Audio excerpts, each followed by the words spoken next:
नमस्कार, मैं हूं रत्ना और आप देख रहे हैं सी न्यूज भारत। आए रुक करते इस खबर की ओर।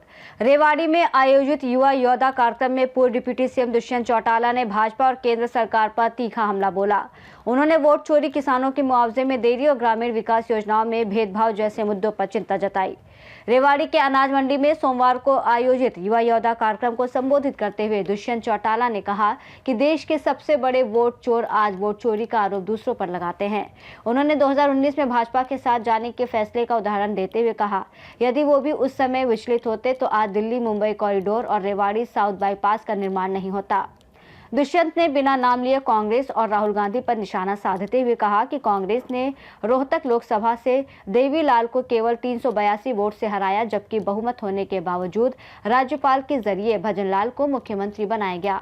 उनका दावा था कि प्रदेश में इससे बड़ी वोट चोरी नहीं हुई। उन्होंने कहा कि भाजपा की नायब सैनिक सरकार भेदभाव कर रही है।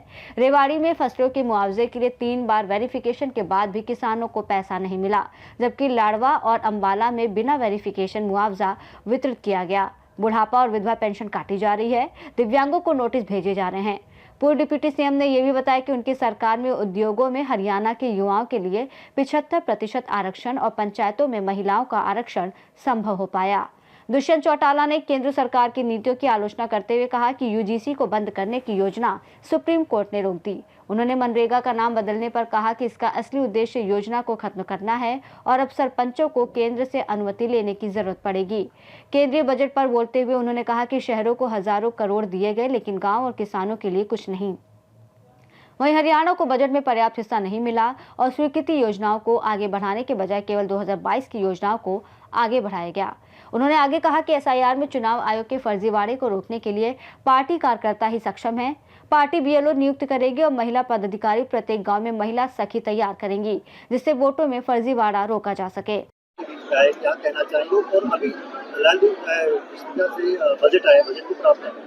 देखो, रेवाड़ी जिला युवा योद्धा कार्यक्रम में जो साथियों ने मेहनत करी, मैं उनको बधाई देता हूँ। और ये ताकत जो है, ये पार्टी संगठन जिस मजबूती से डॉक्टर अजय सिंह चौटाला के आदेश अनुसार पूरे प्रदेश में बना है, उससे नए साथियों का बड़ी मात्रा में जुड़ना और कहीं ना कहीं जो एक दुष्प्रचार था उसका समाप्त होना प्रदेश के अंदर लोगों को दिखना शुरू हुआ। और इसी मेहनत लगन के साथ अब आगामी 13 मार्च को पूरे प्रदेश के युवा, झांसी नया जिला हमारा बना है, उसकी धरा पर डॉक्टर अजय सिंह चौटाला जी का युवा चेतना दिवस के तौर पर जन्मदिन बनाने का काम करेंगे।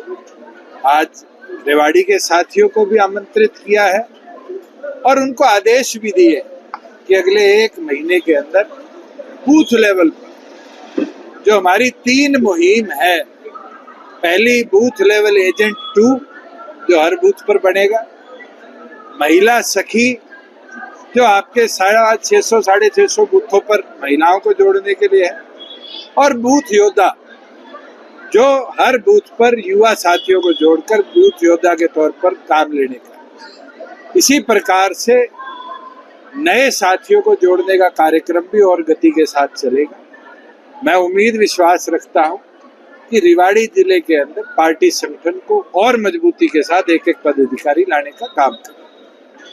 जहां बात देश के 12वें एनडीए के बजट की है, एक चीज तो इस बजट ने दिखा दी कि देश की अर्थव्यवस्था इस बजट के बाद हिली। सोना चांदी जिस गति के साथ गिरे, आज कोई छोटा व्यापारी हो या गृहिणी हो, हर एक के एक बहुत बड़ा झटका है। और आज तक के इतिहास में 1.5 लाख रुपया एक वस्तु का गिरना 48 घंटे के अंदर कभी नहीं देखा गया। ये इस बजट के आने का केवल मात्र एक ट्रेलर है। और वहीं 1300 कुछ पॉइंट स्टॉक मार्केट का गिरना ये दिखाता है कि बिजनेस हाउसेज इस बजट को कहीं ना कहीं निराशा के तौर पर देख रहे हैं। ना इस बजट के अंदर किसान के लिए कोई स्पेशल योजना शुरू करी गई, ना इस बजट के अंदर युवा के शिक्षा के विस्तार में कोई योजना शुरू करी गई, ना महिलाओं के लिए किसी स्पेशल योजना की नींव रखी गई, केवल मात्र बातें करी गई उन योजनाओं की, जैसे 2021 के अंदर हमने घोषणा करवाई थी 500 करोड़ रुपया राखी गढ़ी के लिए दिया जाए और 2022 में वो विड्रॉ कर लिया गया कोविड का बहाना लेकर। आज उसी को री अनाउंस कर दिया गया। इसी प्रकार से टेक्सटाइल के क्लस्टर बनाए जाएंगे। ये तो 2022 के बजट के अंदर अनाउंस था कि 6 टेक्सटाइल क्लस्टर बनाए जाएंगे, एक भी नहीं बना। केवल मात्र पुरानी योजनाओं को नए तरीके से परोसने का काम इस बजट के अंदर वित्त मंत्री ने किया। देश आज इस बजट से पूरी तौर पर निराश है। सर, इस वाले मुद्दे को लेकर हरियाणा पंजाब सरकार की बैठक हुई है, क्या लगता है सरकार? तो पंजाब के चुनाव में आज 1 साल पड़ा और सैनी साहब हरियाणा से ज्यादा पिछले 6 महीनों से टाइम पंजाब में लगा रहे हैं और अब तो हर तीसरे दिन वो अपने आप को सिख रूप में धारण करके दिखते हैं। मैं तो उनसे आग्रह करूंगा, हरियाणा के हित की लड़ाई लड़ो। हरियाणा को पानी चाहिए, सुप्रीम कोर्ट के आदेश है और अगर नियत साफ हो तो सुप्रीम कोर्ट में जाकर कंटेम्प्ट ऑफ कोर्ट लगाया जाए, जिसमें केंद्र सरकार टाइम बाउंड डिसीजन इस चीज में ले, तभी जाकर हरियाणा को उसके हित का पानी मिल पाए। बुढ़ापा पेंशन के देश का बजट भी आना है, आज बैठक की हो रही है, तो आप क्या उम्मीद रखते हैं? जिस तरह के केंद्र के बजट से निराशा हमें मिली, मुझे नहीं लगता किसी प्रदेशवासी को बहुत ज्यादा उम्मीद होनी चाहिए। सैनी साहब ने प्रदेश का पूरे का भ्रमण कर दिया, प्रदेश के अलग अलग लोगों से मुलाकात करी। वो लोग बेहतर बना पाएंगे कि जब बजट आएगा क्या उनकी उम्मीदों पर उतरा है। और ये तो सिर के बाल है, कटने के बाद जोड़ी में मिलेंगे। तो आज शायद इनकी कैबिनेट है, कैबिनेट के अंदर जो तारीख सेशन की करी जाएगी उसी से उम्मीद रखेंगे कि बजट में क्या आएगी। क्या वजह रहेगी 13 मार्च?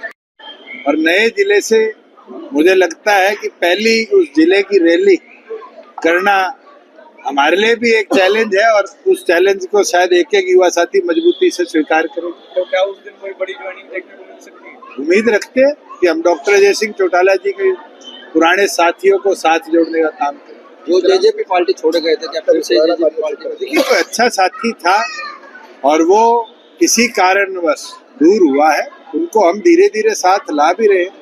बहुत बड़ी मात्रा में साथी आए भी और आने वाले भविष्य में और साथियों को लाएंगे। नया जो कानून बनाया उसको लेकर आपको जरूर हो रहा है। मैं माननीय सुप्रीम कोर्ट का धन्यवाद करूंगा कि गंभीरता के साथ पहली सुनवाई पर ही उनने यूजीसी के नए अधिनियम पर रोक लगाई है, केंद्र सरकार को फटकार भी लगाई है और मुझे ये उम्मीद है कि आने वाले भविष्य में जो ये अनियमितताएं के साथ केंद्र कदम उठाना चाह रही थी, इसको पूरी तौर पर समाप्त की।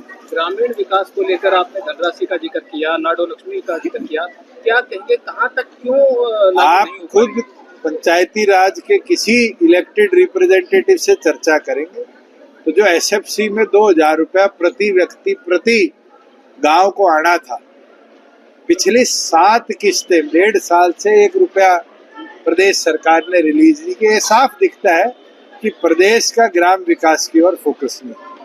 सरकारी योजनाओं में जैसे धन की जो कटौती आपने पेंशन की बताया है, तो उसमें 40,000 से ज्यादा बुजुर्गों की पेंशन काटनी, 7,500-8 हजार विधवाओं की पेंशन काटनी, हैंडीकैप्ड लोगों को दोबारा नोटिस दे देने की नया सर्टिफिकेट बनवा के लाओ। ये साफ मंशा दिखाता है कि सरकार जिन लोगों को योजनाओं का लाभ मिल रहा था उनसे वंचित करने का कदम उठा चुकी और इसी कारण प्रदेश के मुख्यमंत्री ने विधानसभा में खड़े होकर कहा कि हमें 12.5 लाख परिवारों के बीपीएल राशन कार्ड काटने पड़े। ये तो दिखता है कि गरीब के प्रति कितनी संवेदनशील ये सरकार है।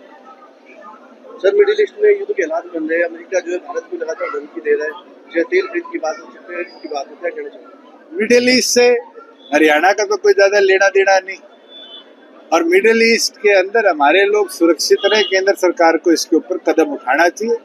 तो उनके इंटरनल इश्यूज है जिस कारण इतना वाद विवाद बन रहा है, मगर हाँ, अगर इस तरह का कोई युद्ध होता है तो कहीं ना कहीं विश्व युद्ध 3 की तरफ ये दुनिया आगे बढ़ेगी।